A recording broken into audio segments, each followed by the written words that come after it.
Hello students, कैसे हैं आप लोग बच्चों। तो बच्चों सीबीएसई की तरफ से सिलेबस को एटलीस्ट 30% रिड्यूस करने का डिसीजन आ चुका है for classes 9th two classes 12th, यानी 9वीं क्लास, 10वीं क्लास, 11वीं क्लास एंड 12वीं क्लास के लिए सिलेबस एटलीस्ट 30% रिड्यूस कर दिया गया है। तो आज की इस वीडियो में हम लोग ये सीखेंगे, ये देखेंगे कि 11th क्लास के मैथ में अब क्या क्या चीजें आपको पढ़नी है, क्या क्या चीजें डिलीट कर दी गई हैं। तो चलिए आज का वीडियो हम लोग स्टार्ट कर लेते हैं। तो बच्चों जैसा कि आप देख सकते हैं course structure for class 11th session आपको दिख ही रहा है, 2020 से 2021 वाला सेशन है। तो ये आपका unit wise distribution of marks दिया गया है। यहाँ पे पहला यूनिट यानी सेट्स एंड फंक्शन, जिसमें आपका चैप्टर 1, चैप्टर 2 एंड चैप्टर 3 आता है एनसीईआरटी का, इसके मार्क्स का वेटेज ये रहा।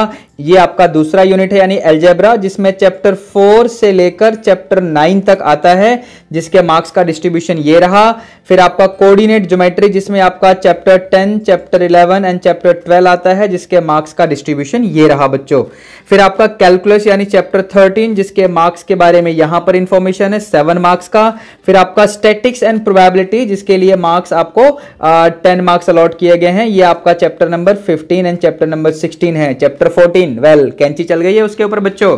अच्छा, थ्योरी एग्जाम के लिए आप यहां देखिए 80 मार्क्स हैं टोटल थ्योरी के लिए, और इंटरनल असेसमेंट के लिए 20 मार्क्स हैं। तो ये तो वेटेज हो गया बच्चों, चैप्टर वाइज वेटेज। ठीक है, अब चलते हैं जरा आगे, देखते हैं हमें हर चैप्टर में से क्या क्या चीजें कवर अप करनी है, क्या क्या चीजें हमें कवर नहीं करनी है, क्या डिलीट कर दिया है सीबीएसई ने। तो पहला चैप्टर आप देख रहे हैं सेट्स। अब इसमें हमें क्या पढ़ना है, तो sets and their representation, empty set, finite and infinite set, equal set, subsets पढ़ना है, subsets of a set of real numbers, specially intervals के जो टाइप होते हैं वो पढ़ना है विद नोटेशन। पावर सेट पढ़ना है, यूनिवर्सल सेट पढ़ना है, वेन डायग्राम पढ़ना है, union and intersection of sets पढ़ना है। क्या चीजें डिलीट कर दी, कॉम्प्लीमेंट ऑफ ए सेट के बारे में यहां कुछ मेंशन नहीं है, वर्ड प्रॉब्लम्स के बारे में कुछ मेंशन नहीं है। तो क्या ये चीजें डिलीट हो गई हैं? सो ये चीजें डिलीट हो चुकी हैं, बस ये चीजें आपको कवर करनी है जो यहां पर मेंशन है। फिर अगले चैप्टर में देखते हैं जरा, यानी रिलेशन एंड फंक्शन, इसमें क्या क्या चीजें आपको पढ़नी है बच्चों। तो ऑर्डर्ड पेयर्स के बारे में पढ़ना है, कार्टेशियन प्रोडक्ट ऑफ सेट्स के बारे में पढ़ना है, number of elements in the Cartesian product of two finite sets के बारे में पढ़ना है, Cartesian product of the set of real with itself, R into R वाला फॉर्म पढ़ना है, R into R into R, यानी जब 3 सेट्स मल्टीप्लाई होते हैं इस टाइप वाला नहीं पढ़ना है। ठीक है, डेफिनेशन ऑफ रिलेशन ये पढ़ना है आपको, पिक्चोरियल डायग्राम्स देखने हैं, domain, codomain and range of a relation देखना है, function as a special type of relation ये भी पढ़ना है आपको, pictorial representation of a function देखना है, domain, codomain and range of a function भी देखना है। फिर रियल वैलिड फंक्शंस पढ़ने हैं आपको, जिनका डोमेन एंड रेंज वाले क्वेश्चंस भी आपको कवर करने हैं, constant, identity, polynomial, rational, modulus, signum, exponential, logarithmic and greatest integer functions के बारे में भी पढ़ना है, और उनके ग्राफ्स भी आपको पढ़ने हैं। तो ये चीजें आपको कवर अप करनी है इस वाले चैप्टर में से। अब आगे देखते हैं अगले चैप्टर में क्या क्या चीजें आपको कवर अप करनी है। चैप्टर 3 यानी ट्रिग्नोमेट्री वाला चैप्टर आपका, इसमें पॉजिटिव एंड नेगेटिव एंगल्स के बारे में पढ़ना है, measuring angles in radians and degrees and conversion from one measure to another, degree से रेडियन में, रेडियन से डिग्री में जो कन्वर्जन होता है वो आपको पढ़ना है।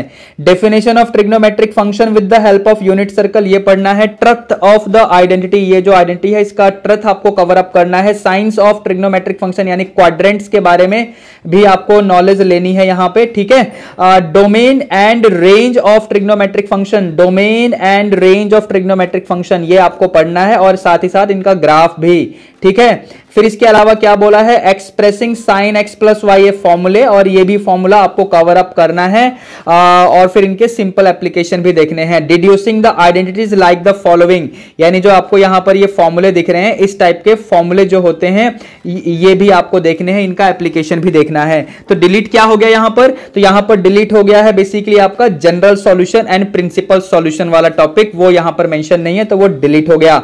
अब चलते हैं अगले यूनिट में यानी अलजेब्रा में। तो अलजेब्रा में देखो, अलजेब्रा आपका स्टार्ट होता है चैप्टर 4 से, चैप्टर 4 से लेकर चैप्टर 9 तक चलता है, लेकिन यहां पर चैप्टर 4 के बारे में कोई मेंशन नहीं है। प्रिंसिपल ऑफ मैथमेटिकल इंडक्शन बिल्कुल ही नहीं है यहां पे, इसका मतलब पूरे चैप्टर पे कैंची चला दी गई है बच्चों।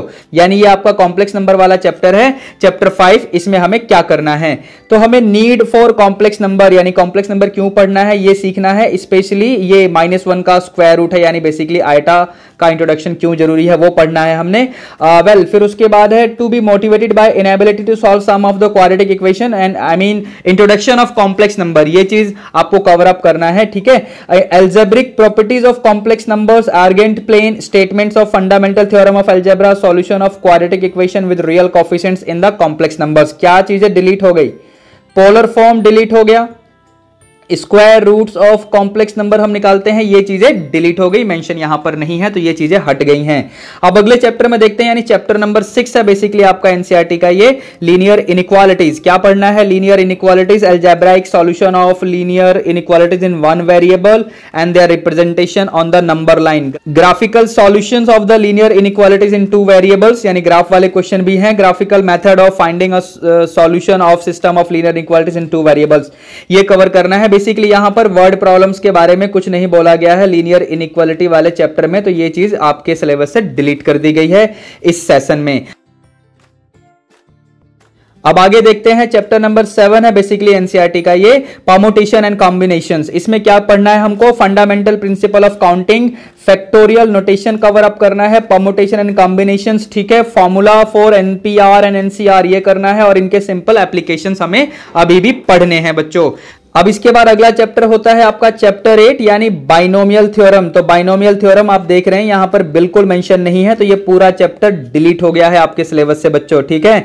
अब फिर नेक्स्ट चैप्टर है आपका चैप्टर 9 जो कि है सीक्वेंसेज एंड सीरीज। आपको यहां पर क्या पढ़ना है? एपी पढ़ना है, अर्थमेटिक मीन पढ़ना है, ज्योमेट्रिक प्रोग्रेशन पढ़ना है, जनरल टर्म ऑफ जीपी पढ़ना है, sum of n terms of a GP पढ़ना है, इनफाइनाइट जीपी पढ़ना है, इसका सम पढ़ना है, ठीक है, ज्योमेट्रिकल मीन, फिर relation between am and GM पढ़ना है। लेकिन एक स्पेशल सीक्वेंसेज वाला टॉपिक होता है, स्पेशल सीक्वेंसेस, ठीक है, इसके बारे में यहां पर कोई भी मेंशन नहीं है, मतलब ये चीज आपके सिलेबस से डिलीट कर दी गई है बच्चों। अब इसके बाद आपका अगला यूनिट स्टार्ट होता है यानी कोऑर्डिनेट ज्योमेट्री, ये आपके एनसीईआरटी का चैप्टर 10 है। क्या चीजें पढ़नी है देख लेते हैं। Brief recall of two-dimensional geometry from earlier classes, slope of a line, angle between two lines, various form of equation of a line, parallel to x-axis, point slope form, slope intercept form, two-point form, intercept form, and normal form, general equation of a line, distance of a point from a line, ये चीज हमें पढ़नी है। क्या delete हुआ?